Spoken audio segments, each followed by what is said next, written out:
Yang ketiga ada namanya ilmu laduni. Nah, ini yang paling terkenalnya ya. Ilmu laduni. Ya, laduni itu artinya apa yang dilemparkan ke dalam dirinya. Ya.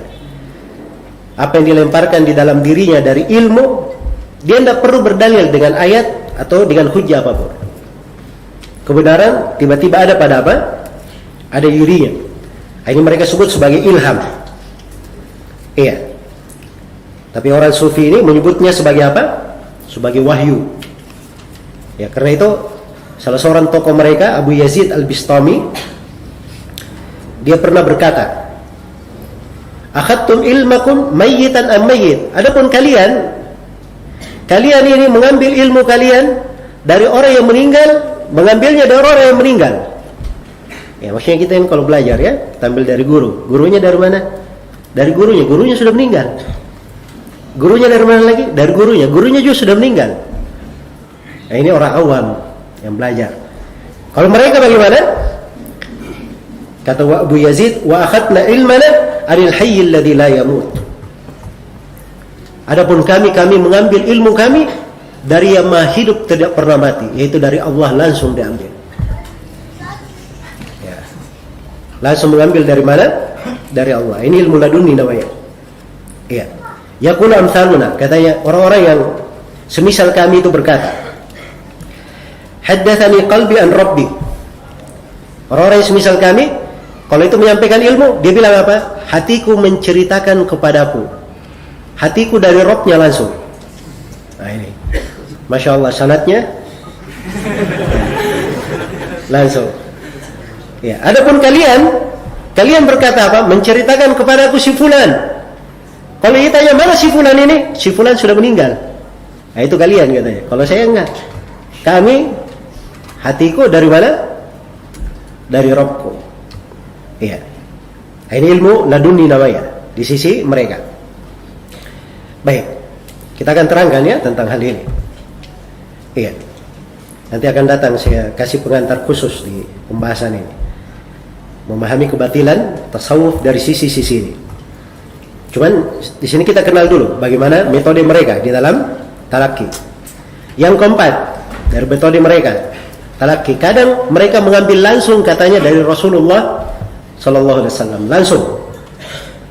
Iya, dari Nabi sallallahu alaihi wasallam. Jadi mereka kadang mengatakan bahwa dia berjumpa langsung dengan Nabi sallallahu alaihi wasallam dalam keadaan terjaga, bukan tertidur. Iya, dalam keadaan terjaga.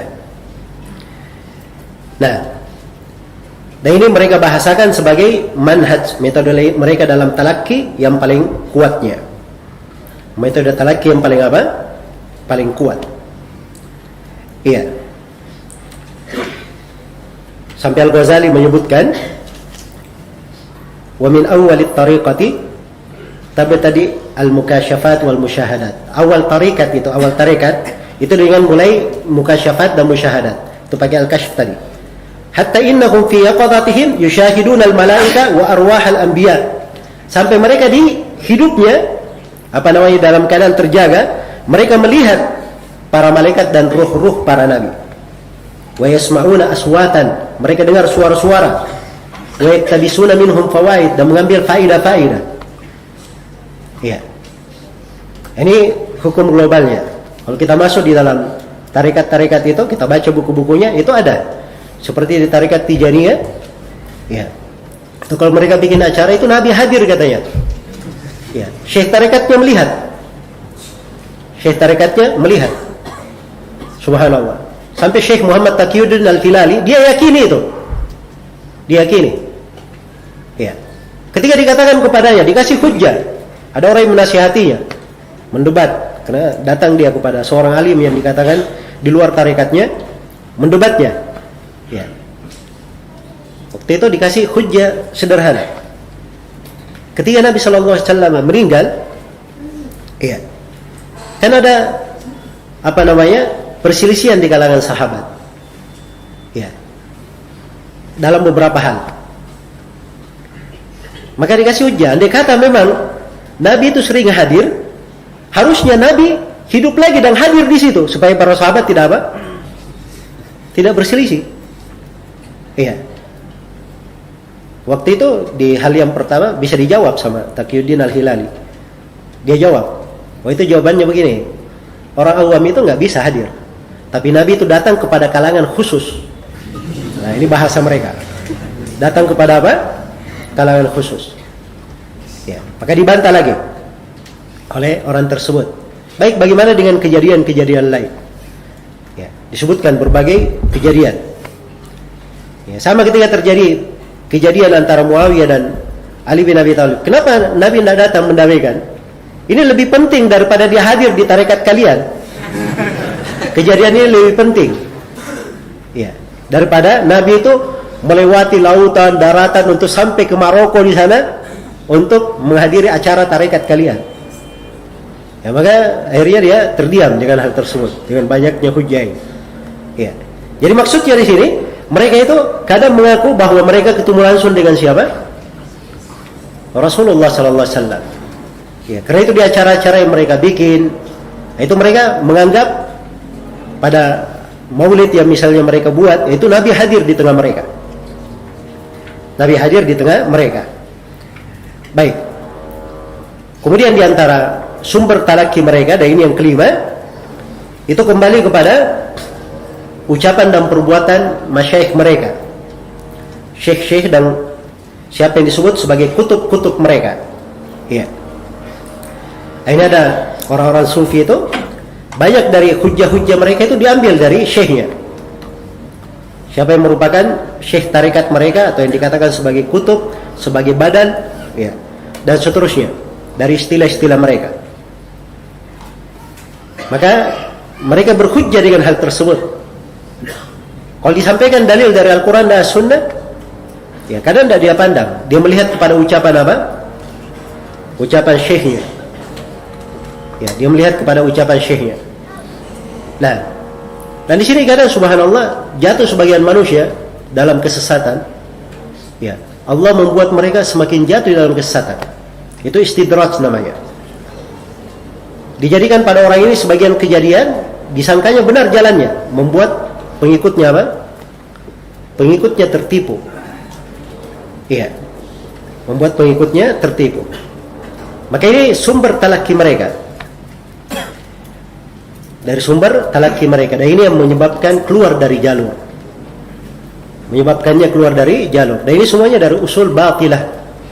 Perkara-perkara yang batil, yang tidak pernah berjalan di tengah para sahabat Rasulullah sallallahu alaihi wasallam, tabi'ut tabi'in dan para a'immah yang datang setelahnya. Iya. Baik. Jadi ini terkait dengan masalah pembahasan yang ketiga, manhaj talaki mereka. Bagaimana metode mereka di dalam menerima ilmu. Dulu ada seorang ulama besar, ada ulama namanya Imam Sa'duddin At-Taftazani. Imam Sa'duddin At-Taftazani ini selama belajar jadi bahan tertawaan temannya. Mengapa? Di antara kawannya dia paling bodoh. Dan kalau dia angkat bicara namanya orang bodoh, pasti yang lain ketawa.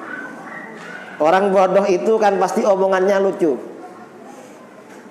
Dan kalau belajar, pelajaran selalu gak ingat, lupa terus. Cuma orangnya rajin. Beliau muridnya Imam Al-Adud Al-Iji, Adududdin Al-Iji. Suatu ketika Imam Sa'duddin ini belajar di kamarnya, ada orang datang. Sa'duddin, ya, ayo pergi ikut saya. Kata dia, maaf, saya mau belajar, katanya. Orang itu pergi, lalu datang lagi. Ayo Sa'duddin, pergi ikut saya. Maaf, saya ini bodoh. Harus rajin belajar. Ini walaupun rajin masih bodoh. Kalau ikut kamu gimana, katanya. Oh sudah bodoh. Orang itu pergi. Lalu datang lagi, ayo Sa'duddin ikut saya. Kamu ini gak ngerti kalau saya ini bodoh. Diajak pergi terus. Lalu kata orang itu, Rasulullah menunggu kamu. Kamu ditunggu Rasulullah. Imam Sa'duddin langsung bangun, gak pakai sandal, ikut orang itu. mendatangi Rasulullah. Ternyata Rasulullah sedang duduk-duduk di bawah pepohonan bersama para sahabat. Sampai di situ ditanya, kamu dipanggil gak segera kemari? Saya gak ngerti Rasulullah, kalau engkau yang panggil. Saya ini bodoh, tolong saya Rasulullah. Gimana saya ini bodoh? Lalu oleh Rasulullah Imam Sa'duddin disuruh buka mulut, diludahi. Setelah dilud pergi, sudah kembali lagi. Kamu setelah ini gak bodoh lagi. Besoknya ketika gurunya Imam Al-Adud Al-Iji ini mengajar, Imam Al-Iji ini sebelum mengajar biasanya murid yang paling pandai suruh menerangkan pelajaran kemarin. Sa'duddin ngomong, guru saya mau menerangkan, katanya. Karena Imam Sa'duddin mau menerangkan, kawannya tertawa. Loh, wong paling gak ngerti kok malah mau menerangkan. Akhirnya dikasih waktu. Begitu dikasih waktu, ternyata uraiannya luar biasa. Sampai gurunya menangis. Kata gurunya Sa'duddin, kamu bukan Sa'duddin yang kemarin, sudah berubah. Makanya kalau ingin alim, ingin punya anak alim, ingin apa, orang tuanya yang rajin baca sholawat. Dari Firza, ya, ilmu laduni apakah harus melampaui waktu tertentu? Pertama kita terjemahkan dulu apa arti ladun. Ladun itu ilmu, al-ilmu al-munazzal min indillahi mutlaqan bighairi wasilah. Bighairi wasilah. Ilmu yang langsung turun dari sisi Allah. Allah itu qadim. Bagaimana mungkin langsung menurunkan ilmu kepada kita yang hadis yang baru ini? Maka harus mengenal hembusan sang qadim di dalam diri kita. Tapi ingat, hembusan itu bukanlah Allah. Hembusan itu hembusan saja. Cuma ada beberapa orang kebatinan membawa nama tasawuf, dikira di dalam dirinya ada Tuhan. Enggak begitu. Nafakhtu fihi min ruhi, aku tiupkan ke dalamnya hembusanku. Hembusan itulah yang ada di dalam diri kita. Hembusan inilah yang bisa menampung ilmu laduni. Jadi sebenarnya di saat ditiupkan di dalamnya sudah ada laduni. Jadi Allah meniupkan ruh hembusan itu, di dalam itu sudah ada ilmu. Maka yang disebut laduni itu mendownload ilmu Allah langsung dari ruh kita. Karena ruh kita adalah hembusan darinya. Paham? Jadi deket gak tuh? Kayak kita mau download sesuatu aplikasi di handphone, ada nggak Play Store-nya? Ya, tinggal pencet-pencet doang. Masalahnya mau buka Play Store nggak punya email, mau buka kolbu tapi tidak tahu cara bukanya, nggak punya nama email kolbunya, ya nggak bisa dibuka. Ya. Kira-kira begitu. Jadi apakah butuh waktu? Kalau orang sudah punya nama rohani, dia sudah mengenal dirinya, itu yang saya sebut mengenal nama rohani. Man arafa nafsahu, jika dia kenal dirinya, dia akan mampu mengakses ilmu laduni. Tapi kalau orang nggak tahu diri, ya nggak bisa kenal. Taib. Butuh waktu? Enggak. Ilmu laduni itu turunnya detik per detik. 1 detik di dalam laduni sama dengan 70.000 ilmu di luar. Itulah maksud Nabi mengatakan 1 bab ilmu lebih afdol daripada 100 rakaat, 1000 rakaat. Karena sholat itu harus pakai ruh. Ruh itu tempat turunnya laduni.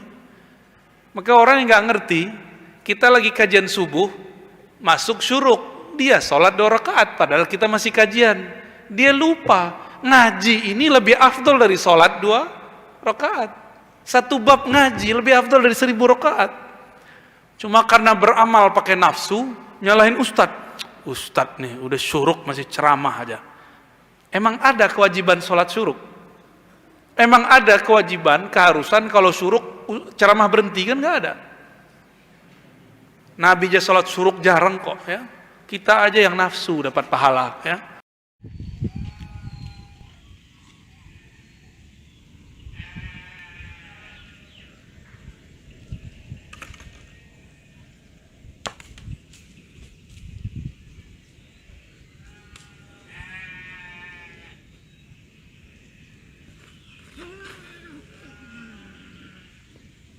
Man, hidupin terus. Sini yang deketan. Gendong kakinya, Man. Putar kamera. Putar, miring nyetir. Lagi Bang, benerin. Dudukin lagi, diriin. Senter jangan dimatiin. Aman, Man.